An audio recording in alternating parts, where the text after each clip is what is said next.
have here are two noxious weeds. This one is Russian knapweed, and the one growing in the cup, because it only grows in cups, is diffuse knapweed. So I wanted to be able to have them up here side by side. So they look pretty much the same. They look really similar. You can see how these leaves have little are separated, whereas these are more of a solid leaf. This is getting into the buds, where it's going to get a little purple flower, a lot like Canada thistle, but there's no stickers.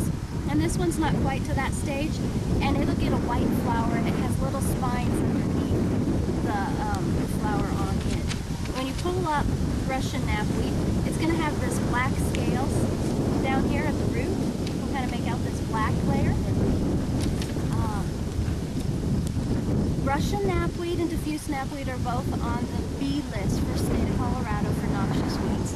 The state has put them into an A, B, and C list. A list species are mandatory eradication. B list species are eradication to control. And C list species are, they should be controlled, but they're so widespread and so well established that control is difficult. Russian knapweed spreads through a root system. So all these plants are probably on that very same root system.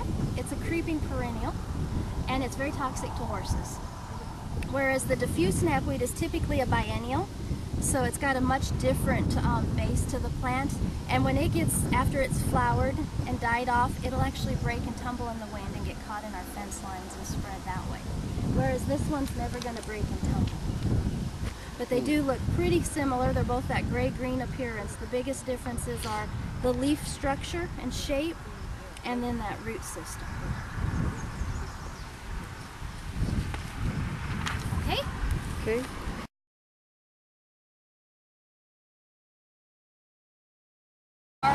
This is the one that we have growing on our roadsides. It's real soft and velvety and gets those big long spires of flowers. It's one of our native plants.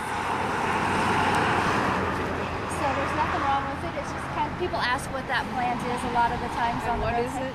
Gara. Gara. Yep. It's not bad. Nope, it's one of our native plants, and they can be annual, biennial, or perennial. And there's no biological control, but they're just a nice, soft, fuzzy native plant. Yeah, we definitely have that.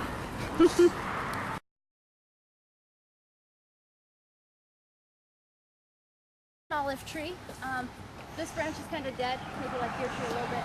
The rest of it's out flowering.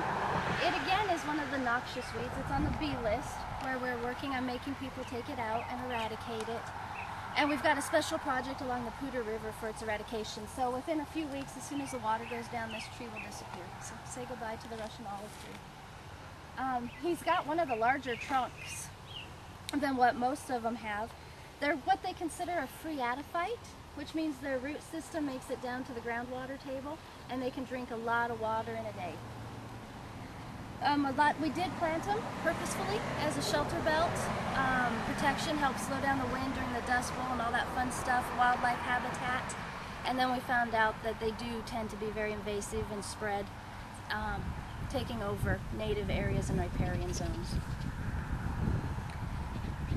Woohoo! So yeah, that's the Russian olive, which is a noxious weed and will have to be eradicated as we go throughout the summers.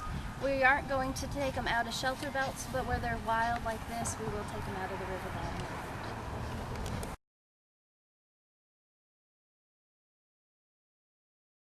Little friend kochia.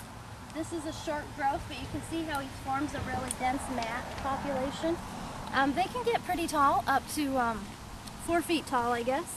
It used to be considered a noxious weed. It is non-native, but they've taken it off of the noxious weed list, so it's technically been delisted. It's a tough one to control.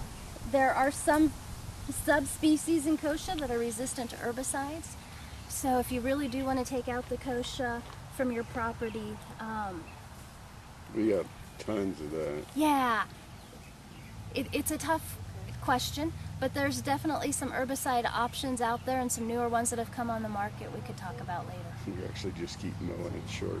You know, livestock graze it. It's got great protein content. It doesn't have stickers. It can accumulate nitrates and may become a little toxic, especially if we like have a frost and then we get Indian summer. So there can be some issues in those regards, but for the most part, it's not that big of an issue unless it's a personal dislike.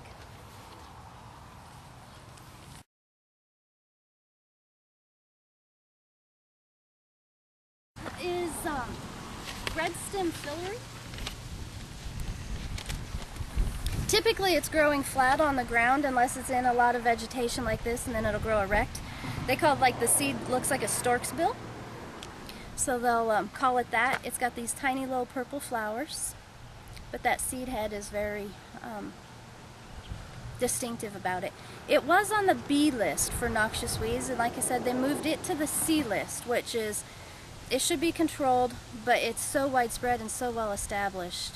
It's going to take a lot of money and time to control it around the state. Which one is that? Red stem fillery would be towards the bottom of your list. Oh. So yeah, it's got the little, tiny little fern-like leaves on it. So yeah, it's another one of those invasive nuisance weeds. The seeds can be kind of pokey when they dry out and turn off hard, but not that.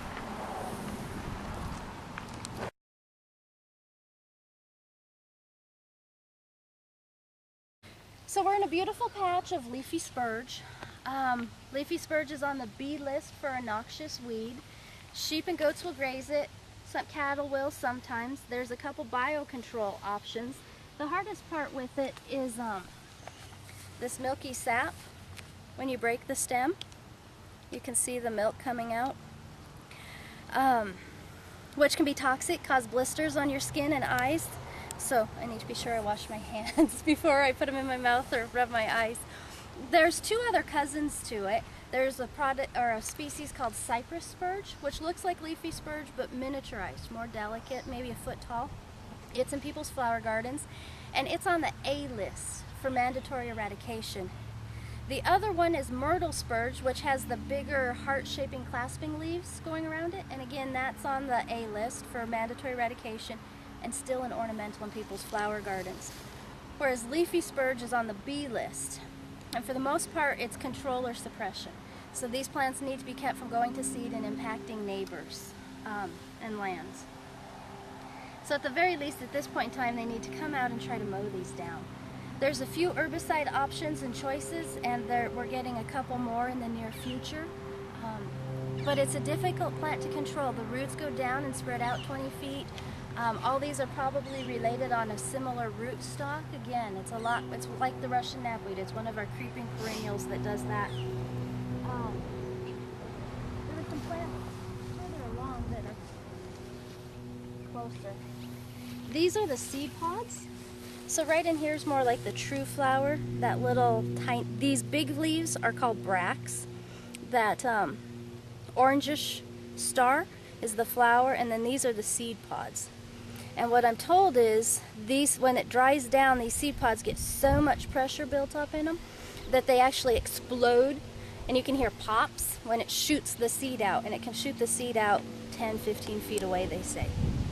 I'd like to sit in a patch of it when it does it. I'm just a geek. I want to hear it and see if that's true or not.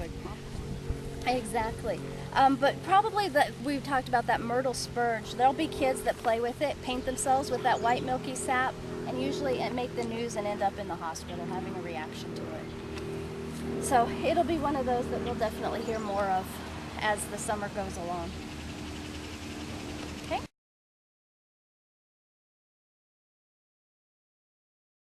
This is perennial pepperweed, or tall white top. You can see there's a little bit difference in the structure. This is about a foot tall, whereas this is 3 or 4 feet tall. The leaves are a little bit more lanced. They don't clasp around the stalk like they do. And again, we're getting close to having the white flowering. So the perennial pepperweed comes on at a later stage. After the hoary cress is done flowering is when we usually see the perennial pepperweed come on. Again, it's in the mustard family. It can be just as invasive. And both of them are list B species that require control and suppression.